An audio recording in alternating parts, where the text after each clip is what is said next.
Thanks, Kate, and Sophie and Frank. I wanted to talk a little bit about some of the participation asymmetries and deficits in the knowledge ecosystem, specifically focusing on this sector in international development. So I was going to think quickly a little bit about why it might happen and what it looks like, and then the impact this imbalance has and how we might redress it. So I'm using this kind of clunky knowledge ecosystem term as a bit of a catch-all for monitoring, evaluation, research and learning, as a huge and diverse set of activities, and we can't speak to the nuances of each of them here. So I'm generally talking about the production and consumption and application of knowledge. So things like using research and evaluations to inform an organizational strategy, doing user research to co-design a funding call, project and program level MEL, and obviously sharing and disseminating all of this knowledge. So why there might be participation asymmetries and deficits in the production and use of knowledge is a big topic in itself, and previous talk speakers have already touched on a lot. Others could speak to it much better, so I'm borrowing a little bit from other sources and thinking about this. For example, the book Modern Grantmaking talks about privilege as a set of unearned benefits given to people who fit into a specific social group. I would add to that power plays out as how this privilege manifests, intentionally or unintentionally, in the way knowledge is produced, consumed and applied in our sector.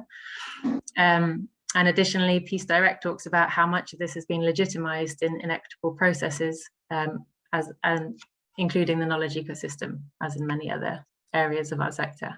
So ultimately, the result is that local actors and right holders are often excluded, even though they are the ones most intended to benefit from the work of the sector. What this might look like then is that individuals have unequal access to setting learning agendas, accessing funding, participating in data giving, whether they are commissioners, practitioners like MEL professionals, experts, evaluators, M&E staff, or the local actors and rights holders themselves. All of this has implications about what happens all the way through the knowledge ecosystem. So that organizational strategy might be skewed away from the most impactful interventions if the evidence is biased. Funding calls might be less impactful if they're not founded in user engagement.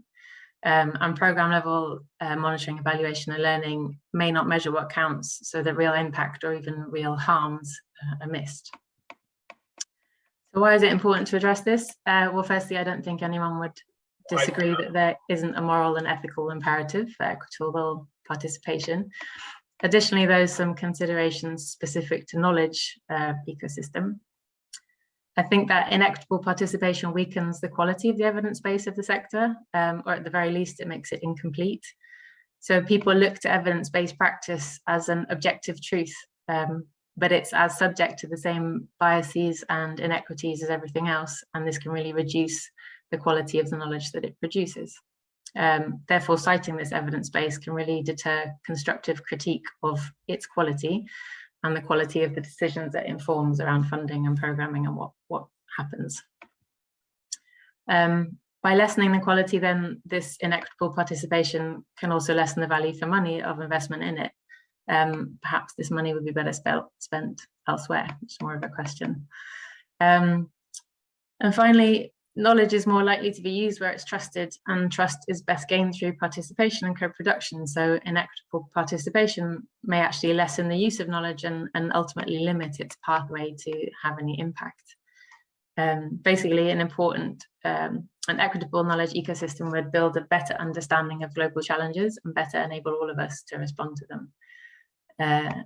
So finally, a few things about how we might all make a change and contribute to that change. Wherever we appear in this ecosystem, we can all be part of a solution with a bit of courage to question existing practice and humility to know our own biases and unlearn and change. So as those with significant power, commissioners and donors need to make real strides to share this and to model that humility. So bean count when it's helpful, fund and use data on who's at the table and use it to improve diversity and inclusion. Make sure that the knowledge production that funders and commissioners resource is ethical and inclusive. So engage stakeholders in defining questions, maybe include questions of how historical and structural issues have contributed to the problem under focus. Listen to what right holders have to say. Don't commission work which just says the same again with an apparently more authoritative voice. Try hard to reach and contract locally based practitioners. Choose them based on their ability to work with participants and, you know, not their grammar or English in their proposal. Trust them to select the most appropriate methods. Resource the participation because it does need time and money. Commit to sharing good and bad findings. I think Sophie alluded to learning from failure as well, and make these accessible. So again, resource translation, and don't just ask for a dusty old report. Where it's within your remit, ensure equitable citation of everyone involved in knowledge production. So this maybe is more specific to research, but ensure open access data, shared intellectual property, no paywalls. Ultimately, these otherwise skew the evidence base available towards quite a northern and anglophone publication bias. Practitioners, so researchers and evaluators, M&E staff, to some extent have to play the game to get work, especially private individuals, researchers and evaluators, but there are still ways you can push back sometimes where this work appears to counter best practice. So, for example, know what purpose the work serves and challenge or even refuse it if you can, where it appears self-serving or otherwise lacks integrity and transparency. And since data collection methods reflect the kind of knowledge that is perceived to be important and to count, practitioners might be in a position to advocate for more participatory approaches, which show participants as empowered agents with a story to tell and not just sort of passive subjects to extract data from, and ensure a diversity of voices are included in knowledge that you're producing. Participants themselves, just to caveat that the onus must not be on those disenfranchised from systemic inequity to solve a problem, but people giving data or local actors involved in the conduct of knowledge production can certainly ensure to know and demand their rights to be fully informed before consenting to participate, know the purpose and use of whatever knowledge is produced, evaluation, M&E, etc. Ask to validate the findings before they're published and ensure they represent an accurate and more appropriate and empowered portrayal of their reality.